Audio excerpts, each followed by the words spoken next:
Coin కి రెండు sides ఉన్నట్టే ప్రతి విషయానికి కూడా రెండు సైడ్స్ ఉండొచ్చు. భరణం దీనికి మినహాయింపేమీ కాదు.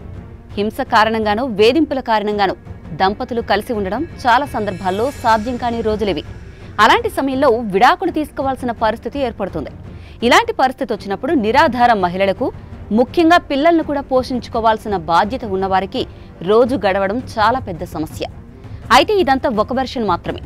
కొంతమంది మహిళలకు ఆర్థికంగా స్తోమత ఉన్నా కూడా భరణం పేరిట దోపిడీ చేస్తున్నారన్న కేసులు ఈ మధ్య విపరీతంగా పెరిగిపోయాయి. ఇలాంటి కేసు ఒకటి సుప్రీంకోర్టు గడప తొక్కింది. అనూహ్య మొత్తంలో భరణాన్ని కోరుతున్న భార్యను సుప్రీంకోర్టు ప్రధాన న్యాయమూర్తి గవాయ్ మందలించి తీవ్ర వ్యాఖ్యలు చేశారు.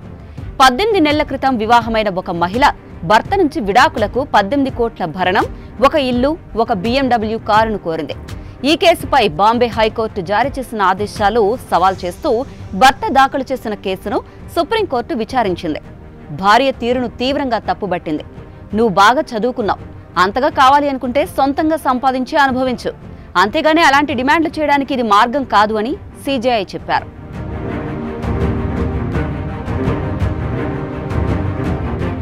నిజానికి భరణంపై పెద్ద ఎత్తున చర్చ జరగడం ఇదేమీ తొలిసారి కాదు. ఇక నిర్వహణ ఖర్చుల కింద భార్యకు ప్రతి నెల భర్త ఎంత భరణం ఇవ్వాలో 2024 డిసెంబరులో సుప్రీంకోర్టు కొన్ని సూచనలైతే చేసింది. భార్యకు వచ్చే ఆదాయం, కలిగి ఉన్న ఆస్తులను ముందుగా పరిశీలించాలి. భర్త ఆదాయం, అప్పులు, అతనికి భరణం వల్ల కలిగే భారాన్ని కూడా అర్థం చేసుకోవాలి. భార్యపై ఆధారపడిన పిల్లల పరిస్థితులను బట్టి భర్త భరణం ఇవ్వాల్సి ఉంటుంది. ఇటు దంపతులు ఆర్థిక, సామాజిక పరిస్థితులతో పాటు ఇద్దరి చదువు, ఉద్యోగాల పరిస్థితులు కూడా చూడాలి. అత్తారింట్లో భార్యకి ఉన్న ఫైనాన్షియల్ స్టేటస్ ఏంటో గమనించాలి.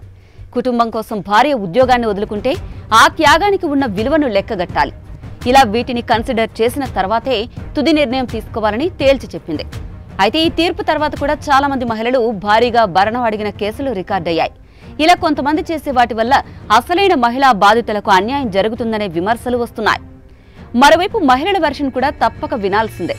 మగవారికి కొన్ని సందర్భాల్లో అన్యాయం జరుగుతున్న మాట వాస్తవమే అయినా ఓవరాల్ గా చూస్తే మాత్రం ఈ తరహా కేసులకు ఎక్కువగా బలైపోతున్నది మహిళలే.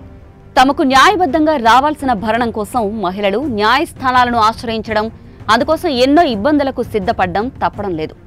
ఎప్పుడొస్తుందో, అసలు వస్తుందో రాదో తెలియని భరణం కోసం అప్పులు చేయడం, న్యాయవాదులను ఆశ్రయించడం ఒంటరి మహిళకు ప్రాణాంతకం. కూలి పనులను, చేస్తున్న చిరు ఉద్యోగాలను వదులుకుని కోర్టుల చుట్టూ తిరగడం వల్ల అటు ఉపాధి దెబ్బతింటుంది. ఇలాంటి పరిస్థితి చాలా మంది ఫేస్ చేస్తుంటే మరికొందరు మాత్రం చట్టాలను అడ్డంగా పెట్టుకుని అడ్డంగా దోచుకుంటున్నారు అన్న విమర్శలు వినిపిస్తున్నాయి.